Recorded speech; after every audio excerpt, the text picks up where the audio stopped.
right. Well, welcome everyone to today's workshop.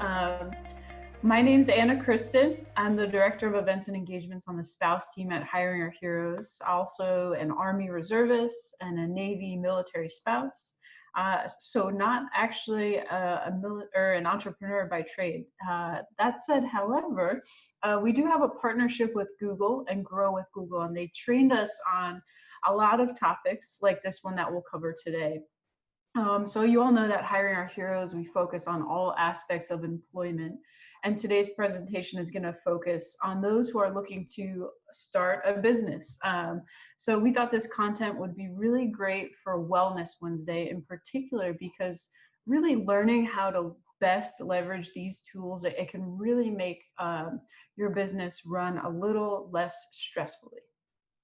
So Grow with Google, they help people across the United States grow their skills, careers, businesses by offering these free tools, training events. There's a lot of great information today. If you miss any of the resources that I mentioned, it's just google.com/grow, and you'll be able to navigate to these resources. Before we start, I wanted to take a quick poll of our audience, and just in the chat, if you could just use a scale of 1 to 10, with 0 being not comfortable at all, 10 being very comfortable, very familiar. But how comfortable are you with leveraging Google to grow a business? And you should have chat functionality. You'll see that on the bottom of your Zoom screen. Great, I'm seeing some answers come in. It looks like we've got people that are kind of new to the space, hopefully looking to learn more. So again, on a scale of 1 to 10, how comfortable are you with leveraging Google to grow a business? Okay, Elena, let's go to the next slide. So a little bit about the agenda. We're going to break our workshop today into 3 sections. I'm going to start by explaining how Google search actually works and where different types of information can appear on those search results. And I think by understanding how Google's algorithms select the websites and other information that surface when you search results pages, then you can implement strategies that can actually improve your website's chances of showing where the potential customers might search. So that's the first section. And then the second section we're going to discuss something called Google My Business, which is one of Google's free tools that can help your business appear across Google's search and maps. And then the third section is really showing how to promote your products and services through something called a smart campaign that uses Google Ads. And so that we'll get started. We'll head to the next slide. And here we're going to talk about a little bit how Google helps businesses reach their current and future customers. So just for a minute, think about the sheer number of searches that happen online, right? There are lots of searches on Google, and I'm talking in the billions every single day. So each search is an opportunity for a business to connect to people who are looking for information. And that data that a lot of people, it shows that a lot of people are searching for information about local businesses, things like hours of operation and driving directions. So with that, I'm going to kick off. We're going to start with a quick video. So Elena, if you could tee that up, and as it plays, you'll see examples of experiences that people have every day all around the world. And I don't know if it's you or me, Elena, but I don't hear.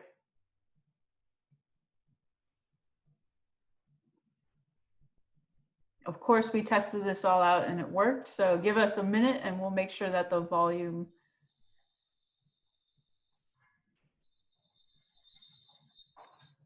Perfect.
All right, thanks, Elena. So I don't know if any of those moments in there resonated with you. For me, it was the dog eating the cake. I could totally imagine my dog doing that and then trying to quickly search for somebody to replace that cake. So um, hopefully that kind of resonated for you for how people are using Google. But I think it's true for people around the world that we're using it in this way, right? We no longer go online. We are living online, where every day we're turning to a device, whether um, that's in our hands or our laptop, whatever it is, we're turning to that device. So now think about your potential customers. What are their, I want to know, I want to go, I want to do, or I want to buy moments in relation to your business. And I know, and maybe this is helpful in the chat. If you could type in one, if you are a current business owner; two, if you are thinking of launching a business; and three, if you're just here to learn a little bit more about business and it's kind of in the back of your mind, maybe I want to do this. So one, if you have a business; two, if you're thinking about it heavily; and three, if you're just trying to learn more. That will help us know who's listening in today. Okay, thanks. I'm seeing some, it looks like we're all over. Actually, we have some current business owners. We've got people looking to learn more. So that's great to know. So as you go through this workshop, um, think about with your business, particular the one that you want to launch, what would a customer say, I want to buy moment in relation to your business? What questions people ask when they call your business or stop by your shop? Those are their I want to know, do, buy moments. And so rather than focusing on what you want people to know about your products and services, think instead about what they need, right? What questions they ask you, what they want to know. And by doing that, you can leverage what's called these micro moments, using them as opportunities to build relationships with people who find your business online. Okay, Elena, let's go. So we should be on, I think, slide 7.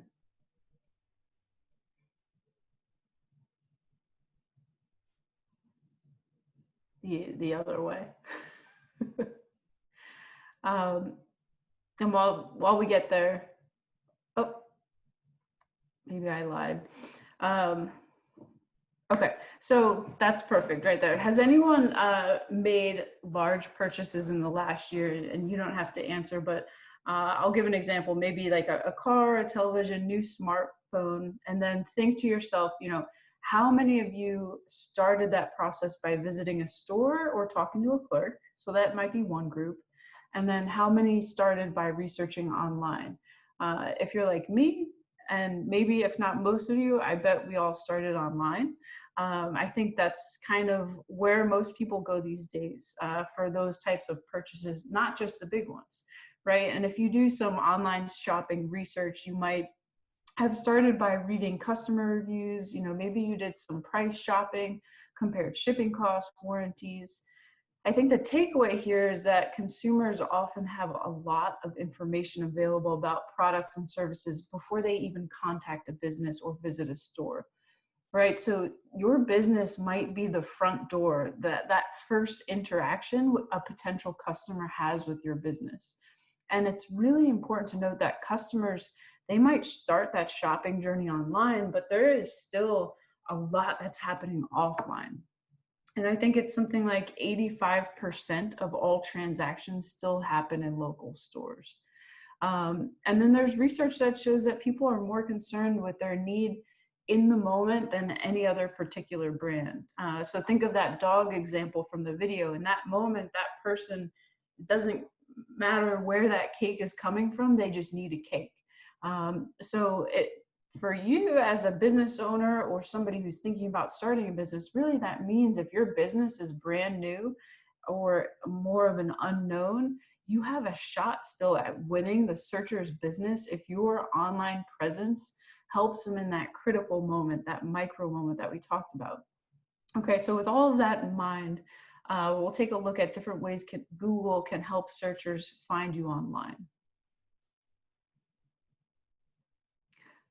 So the first thing I think that we need to understand is when you're doing a Google search, you're not actually searching the entire web. You're searching Google's index of the web.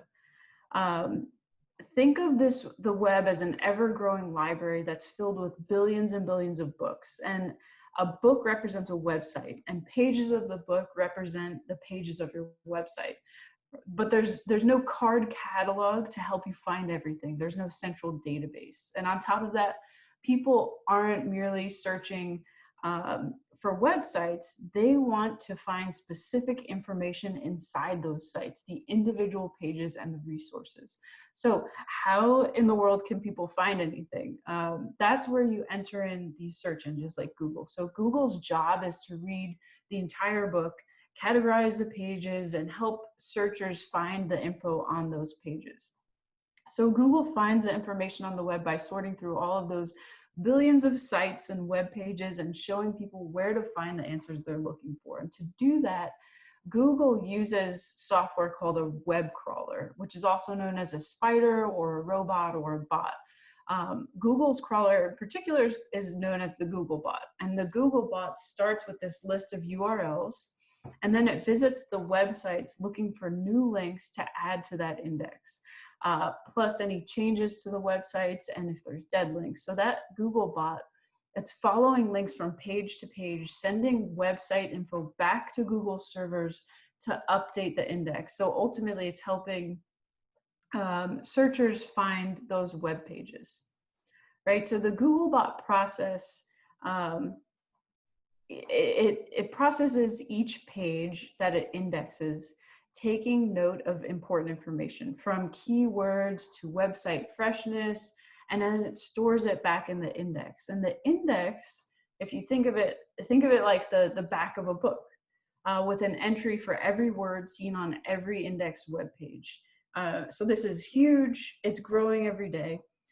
I think Google's index has hundreds of billions of web pages. So every time a person searches Google, the search is looking for information stored and organized in this gigantic index. And so there are a lot of searches happening. Actually more than, and this blows my mind, but more than 1 trillion each year worldwide. It's hard to wrap your head around that number. So think of it this way. If I just snap my finger, that was 1 second, and Google just processed about 40,000 searches. So 40,000 searches happen for each of those corresponding search results pages. How did Google decide which websites and resources to display? So those decisions, it's pretty cool. They actually happen automatically. They work, it's the work of a computer algorithm. So Google's algorithm, it's going to consider more than 200 factors or things they call signals, right? And those signals include basic criteria like the language, the location of the searcher, what type of device is being used. Other signals might be, the age of the content on the web pages, the relevance to the search query, whether the page provides a good user experience. All of those things are signals that the algorithm's picking up. And so after identifying the best set of results from information stored in the index, Google then presents those results to the searcher.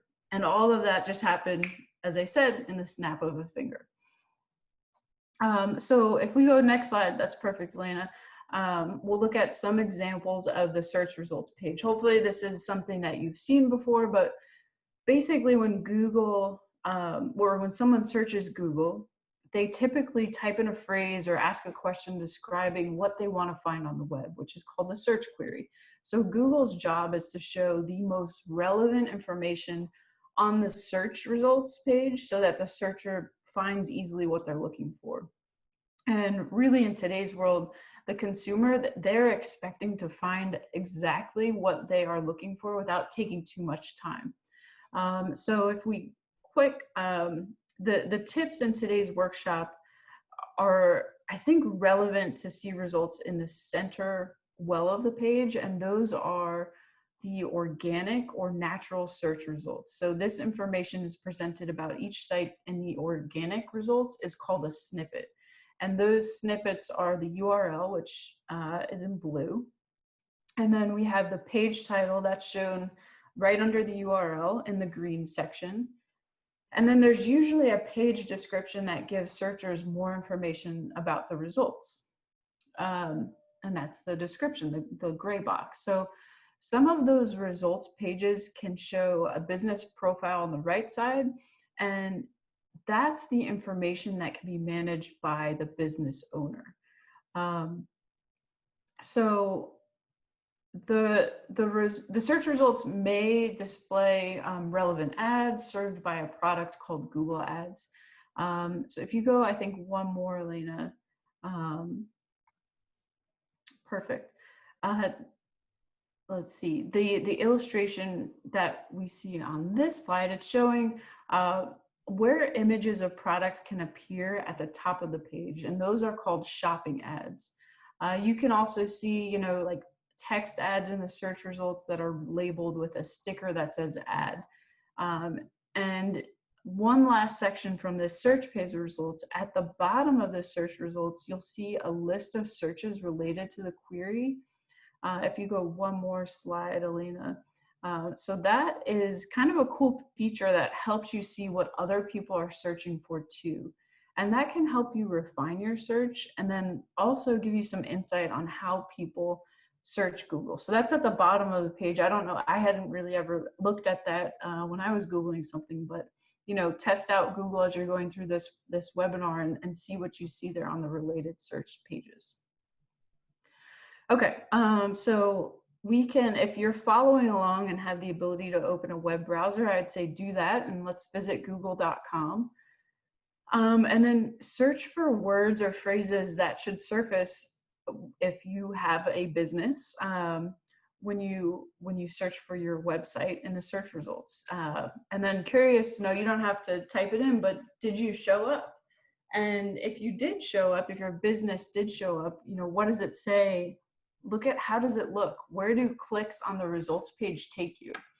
And then if you do have a business and it didn't show up, then what sites actually do show up, and do you recognize those businesses? So let's go one more slide. So I think now that we know how we actually appear across Google search results, let's take a look at some tips, some tools for how you can maybe address some potential issues. So we'll dive a little bit deeper into ways that you can help your site appear in the various sections using SEO, which is search engine optimization. And those are some tips and tools that we'll go through. So next slide, yep. So Google My Business, they offer a free business profile that can show your critical business information to searchers across Google Search and then Google Maps on any device. So Google My Business, it doesn't replace a business website, but it can help your profile stand out in the search results and on a map, and then send potential customers back to your site. So your business profile, it's automatically optimized for different devices, whether you're looking at a phone, a laptop, iPad, it doesn't matter. And then creating a business profile helps you control the details that Google displays, things like, you know, the business hours, contact info, store location, and they're up to date and consistent across the search and map features. So we'll go to the next slide. So there's a few specific and relatively non-technical tips that I think can help with this. So first is regularly publish relevant and original content.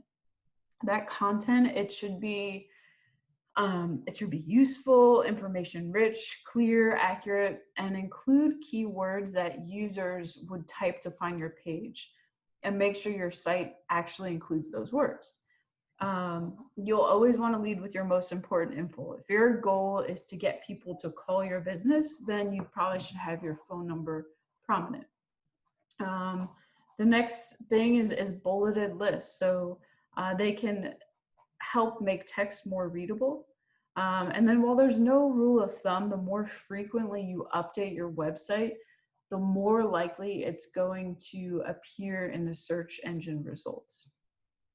So as you publish content, keep it well organized. So when your website content is organized into logical, clearly labeled areas, it really helps the human eye more easily find what we're looking for. And then it also helps Google's algorithm to better understand the content that's on your website. And then every web page included a title and description as part of the code. So many content management systems offer the option to enter this text. So if you have the option, make sure you have all of those title elements that are descriptive, specific, and accurate. And then we'll talk about images. So, and I feel bad I'm going fast, but there's a lot of content to try to pack in this hour. Feel free to type in questions. There's a Q&A box or in the chat. But for images, they can have an important influence on the appearance and success of your website. So some basic tips for selecting your images for your site. First, they should be clear. They should be in focus. They should look right in the overall website's design. And it's usually better to use real photos than stock photos. Before you add an image to your site, just make sure you're allowed to do so. You're allowed to use that image. I would say make sure you add an image description. So you also, which is also known as alt text or alt tags, which helps Google understand what the image actually is. Think of that like, you know, if you're writing on the back of a printed photo so you can identify the people in it later. It's going to make it easier for people who are also visually impaired and who use screen readers to actually read that text. And then the size. So you'll want to make sure that the size of the image is optimized for the web, which can be a little bit tricky because digital images have two types of sizes. So one's called the file size. The larger file size can mean a higher quality image, but there's a trade-off. It's going to take a little bit longer for a web page to load that bigger file. So you probably know this, but file size is measured in bytes. So a kilobyte is 1,000 bytes. That's still pretty small. Depending on the speed of the visitor's internet connection, it's usually not a problem to load an image that's 100 kilobytes. So 1 megabyte is 1,000 kilobytes. And at that size, that's where it can start to slow down your web page. So if you use a digital camera, even whether that's from your phone, your image size, it might be many megabytes. So in that case, you know, recommend that you use some software to shrink it down before you put it onto your website. And then the second image size refers to dimensions. So for the web, dimensions are measured in pixels, and without getting too technical, you can make an image smaller, but if you make the dimensions bigger, then that image is going to appear blurry or pixelated on your web page. So image size, again, it's important, and you really want to optimize here for the load time. And this is I just said important, but it's important again, so I'm going to say it. The probability of bounce increases 32% as your load time goes from 1 second to 3 seconds. And if you're on your mobile device, that's even tougher. 53% of visits are abandoned if a mobile site takes longer than 3 seconds to load. So you really want to kind of nail that down and optimize for the load time. Okay, if we go to the next slide, there's some free tools that you can use to help your website have a good online presence. And again, content is important, but also you want to make sure your site loads quickly. So load time, the speed that your page appears, is really important on mobile devices. So again, optimize for that, because every second delay in a mobile page load, conversions can fall by up to 20%. So how do you know if your site is quick? You can go to, there's a Google tool called Test My Site, and that's at g.co/test my site. And that test is going to score your mobile speed, or how long it takes the phone or the site to actually load on the phone. So keep in mind here again that it's not just the strength of the web connection that you're on that determines the mobile speed, but it's also the internal elements of your web pages. So after you've evaluated your site, the test generates a report with specific suggestions that you can help use to optimize your site. So definitely recommend that, Test My Site. All right, let's go to the next slide. So another tool that you can use is something called the Google Search Console. So this Search Console, it helps you monitor and maintain your website's presence in Google's that organic results on all devices. So some things you can do with the Search Console. You can make sure that Google can access your site. And then you can also submit new content and remove content that you don't want shown in those search results.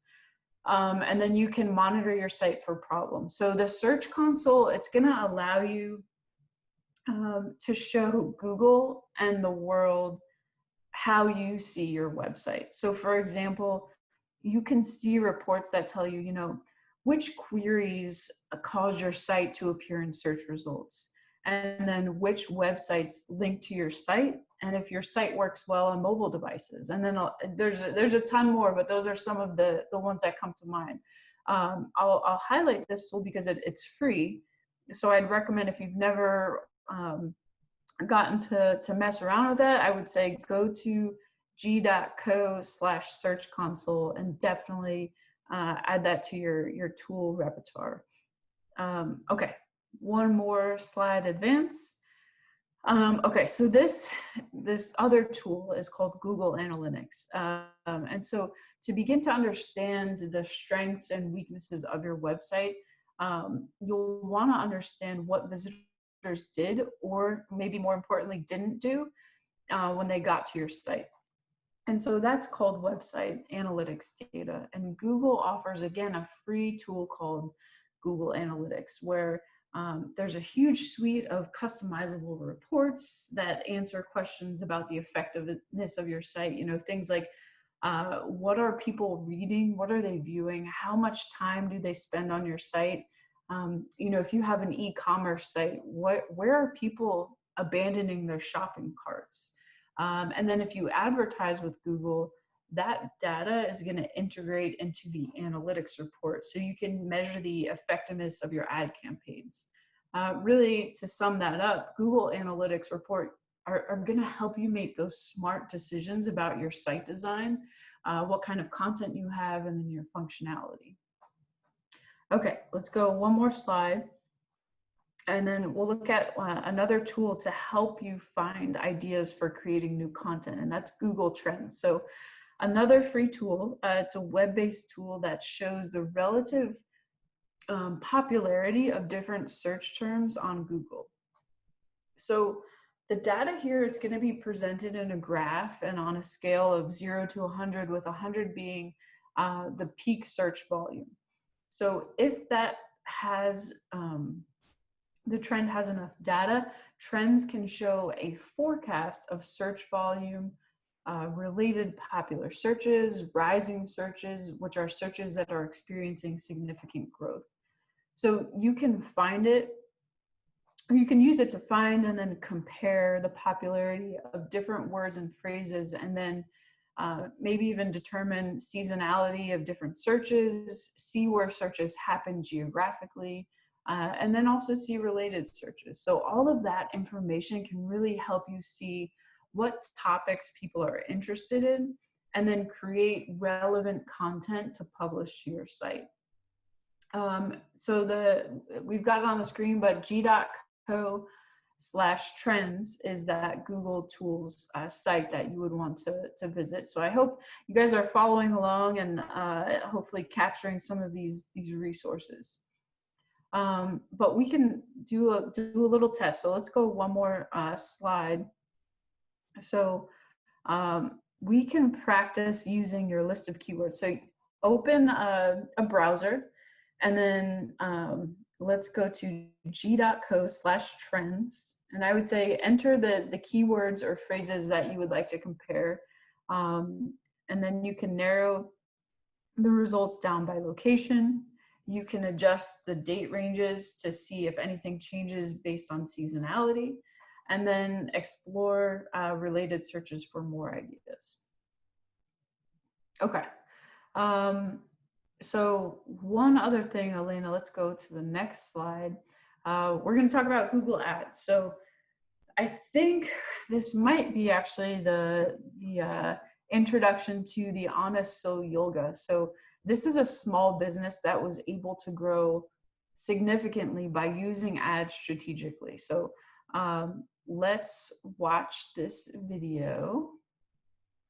And Elena, I think last time, if you could turn up your volume just a little bit more than the last time.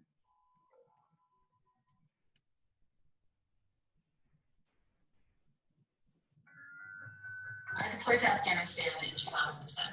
Being there was the hardest part of my life. My stress level was through the roof. Yoga made me realize that I can able to handle those stressful moments and anxiety. I remember the shift. So I decided to use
All right, thanks, Elena. I know the audio was a little bit tough to hear, but we'll walk through some things that Honest Soul Yoga did to improve. So before diving into actually how to set up a smart campaign, we'll take a look at where ads can appear. So ads that are created with smart campaigns are going to show up either on, or I should say both, on the Google search and then the display network. So the Google search network, it's a group of search related websites and apps. So your ad can appear when people are searching for products or services that you promote across that network, which includes things like google.com, Google Maps, Google Play, and then some search related sites that partner with Google to publish ads. So the Google Display Network, it's this basically a large group of websites and apps that show Google ads.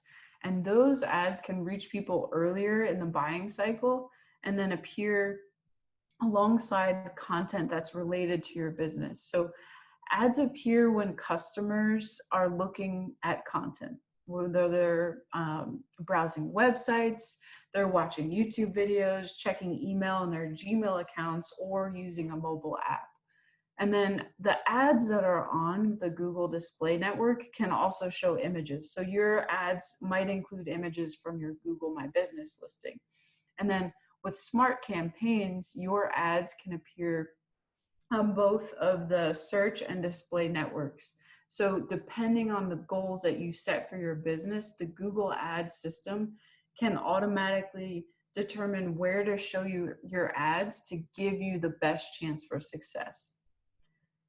So if we advance one more. If you're not familiar with Smart Campaigns, the campaign is designed for small businesses, right? So they're flexible. You get to choose your goal, you customize your content, your ads can bring visitors to your website, connect to offline customers by driving phone calls and store visits. It's probably important to note that there's no contract, there's no minimum commitment. I think startup, canceling, that's all free. And really you can control when and where the ads show. And then what's most important as a business owner is you can control the budget that you set.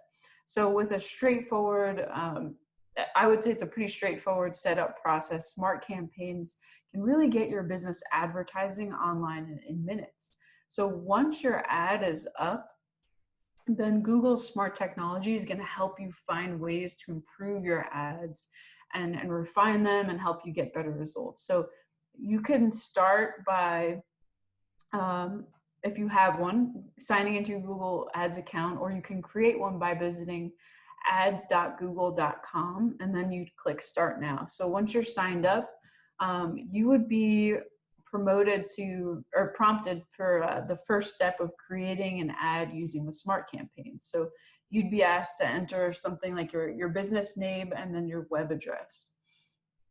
And then the next, you have 3 goal options. So if you advance one more, Alina, the first one would be calling your business. So you would choose that goal if your customers, if you get customers primarily over the phone, or you want to talk to customers before setting up appointments or bookings, or if you want to track calls using a forwarding number. So that goal might be a good choice for, your appointment focused businesses, things like a beauty salon, home repair, maybe like a pet sitting service. So that's goal 1. The next option is goal 2. So that would be if you want a potential customer, to visit your physical location. So you chose this goal if you have a physical location customers can visit without contacting you first, or your first interaction with customers, you want them to get to the store. So you'd want this goal might be a good choice if you are promoting something like a retail store, a showroom, maybe a coffee shop, where the goal is going to help you connect marketing with offline action. And I'm going to go on mute for just 1 second.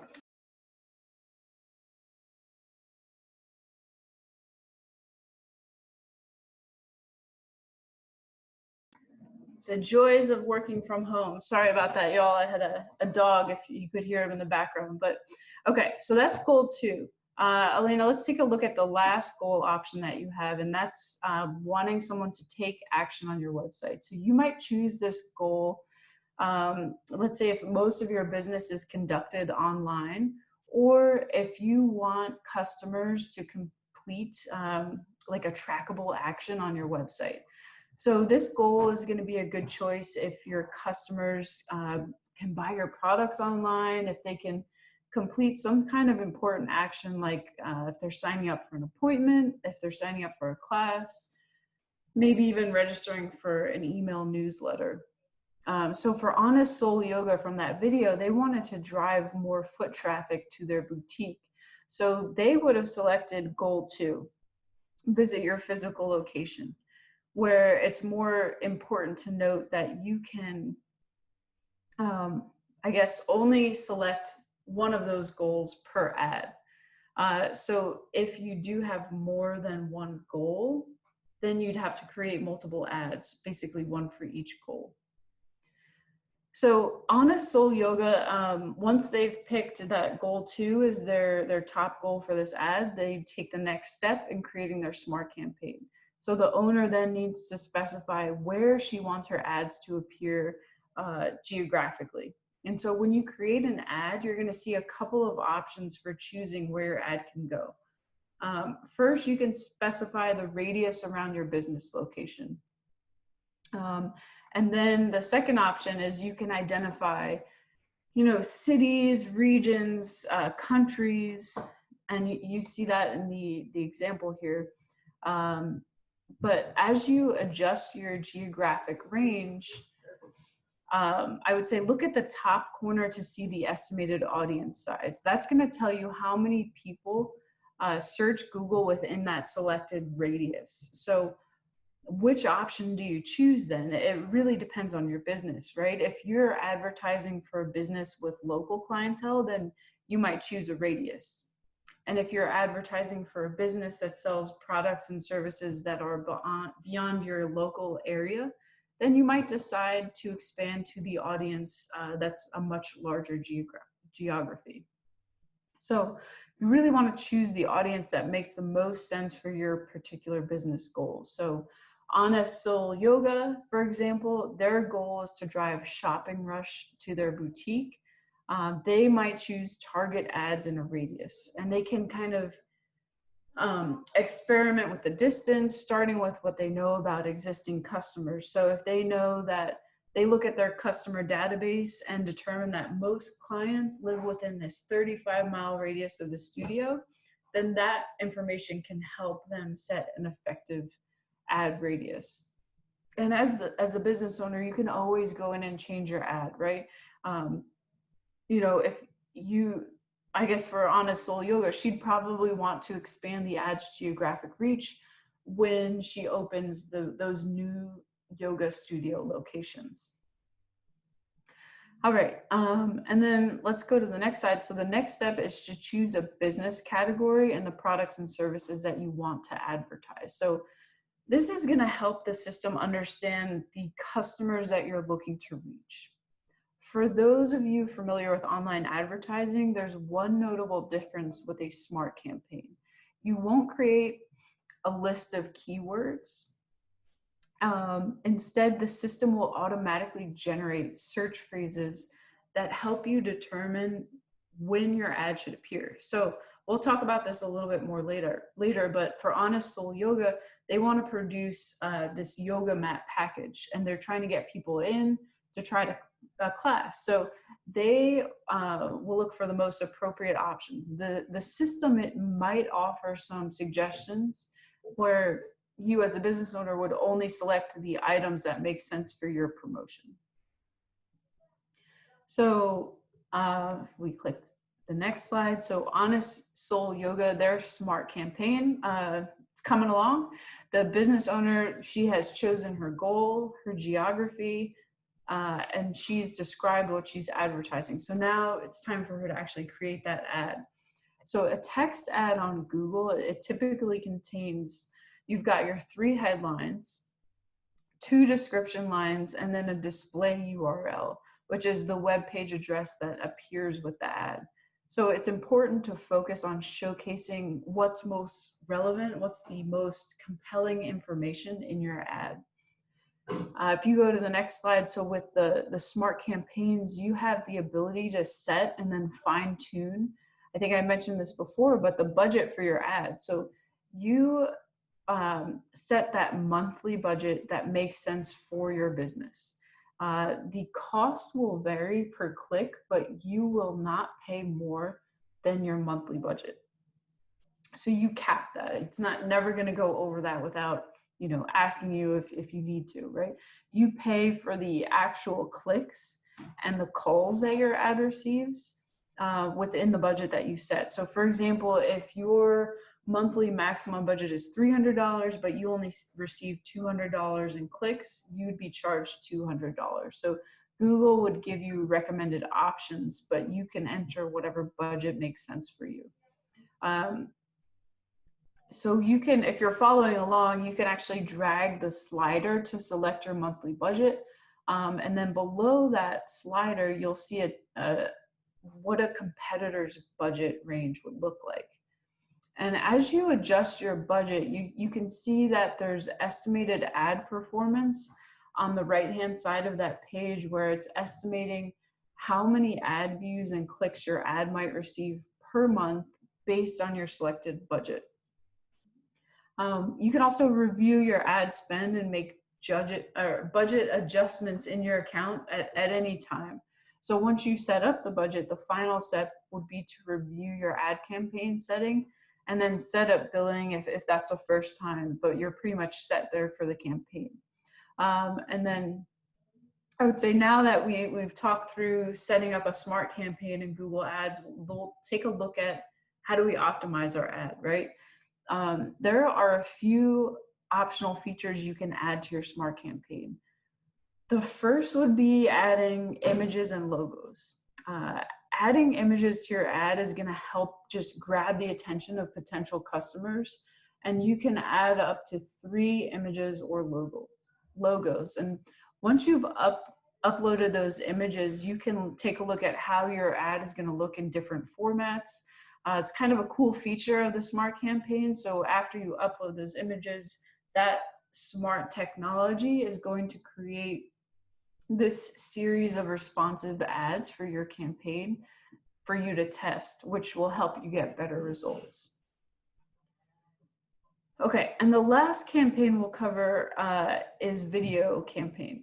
This campaign, it's going to let you show video ads on their own or then within a streaming video content, whether that's on like YouTube or across that Google display network that I mentioned. So showing video ads, it may seem pretty sophisticated, but the setup is actually straightforward. You can use videos from your own YouTube account, and like other campaign types, you can actually see the ad performance and then tweak targeting. So video ads help accomplish goals related to sales. They generate leads, they increase website traffic, they build that brand awareness, that increasing brand consideration. So there are 5 video ad formats, and we'll talk through them real quick. So the first is in-stream ads. Those are ads that run before, during, after other videos on YouTube, the display network, games, or other apps. And the ads might also run on YouTube that are embedded on other websites. Those are the ones where after like 5 seconds, the viewer can skip an ad. So that's an in-stream ad. And then there's something called a video discovery ad, which appear only on YouTube, and they are seen in places where people discover content. And then we've got an outstream ad, which show on partner sites. So those ads, they're available on mobile devices and on tablets. And then the 4th type of video ad is a non-skippable in-stream ad. Those are the ones that are typically 15 seconds or less. And as the name suggests, the viewers can't actually skip that ad. And then the 5th type is this bumper ad, and those are designed to increase brand awareness. Those are like 6 seconds or less, and viewers can't skip those. Okay, so if we go one more slide, we're gonna just wrap up today's session. We showed you a couple of different ways that you could reach customers online, showcasing how you bring visibility to your products and services in different areas of Google's search results pages. So if you advance one more, we talked about building or improving your website, where your business needs a search-friendly, mobile-friendly site. Create or claim that we talked about the business profile at google.com/business. And then I would say we talked about Google Ads, where you can fine tune your offers when people are searching for your products and services. We'll go perfect. Thanks, Elena. So all of the topics, again, I know I was talking fast, but really if you're following along on your laptop, I would say take a screenshot of this. If you are on your phone, just take a screenshot from your phone, but something to save all of these resources, because as business owners or somebody thinking about launching a business, really, I can't stress enough, learning how to leverage these tools is going to help you so much. And there's a ton of more information about this on Google's website. Again, Grow with Google has a lot of different opportunities for you, especially as military spouses, veterans, transitioning service members, to leverage. They really are looking to help this community. One really cool thing, Google Primer, these are short courses that subject matter experts have put together. So if you've never been on Google Primer, you can search for that. There are, again, sites specifically for, we have an HOH Mil Spouse Google Primer course. So I would suggest on the bottom left of the screen, it says g.co/primer to download that Primer app, so you can, if there's more content that you're looking for, you can try that there. And then so we started this session looking for, on your scale of 1 to 10, how comfortable are you with using Google's tools? I know this is only a 1-hour session and there's probably so much more that we could talk through, but if you could, this will help us just make sure we're providing relevant content. But on a scale of 1 to 10, again, now that you've gone through this, how comfortable are you with using Google's tools for your business? I would just ask you to each type that in the chat. Again, on a scale of 1 to 10, how comfortable are you now with using Google's resources for your business? All right, I'm seeing some responses come in, so thank you for that. Okay, so it's cool. I'm seeing some improvement, so thank you for responding there. The last thing that I will note is just about the virtual career community that you're on right now. If you have found this content helpful, I promise you that there is more out there from the Hiring Our Heroes community, where every day we do something. So if you haven't checked out this week's events, go to hiringourheroes.org/events. I know this Friday we have a virtual career fair coming up, but there are so many different opportunities, whether you're a military spouse, if you are a transitioning service member, if you're a veteran, a caregiver, whatever community you are a part of, we have content for you.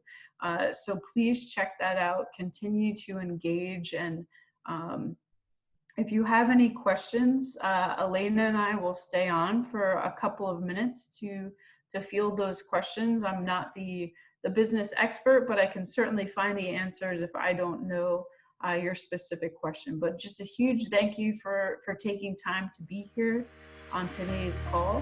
And with that, I'll pause. If you have any questions, feel free to put them in the Q&A or chat.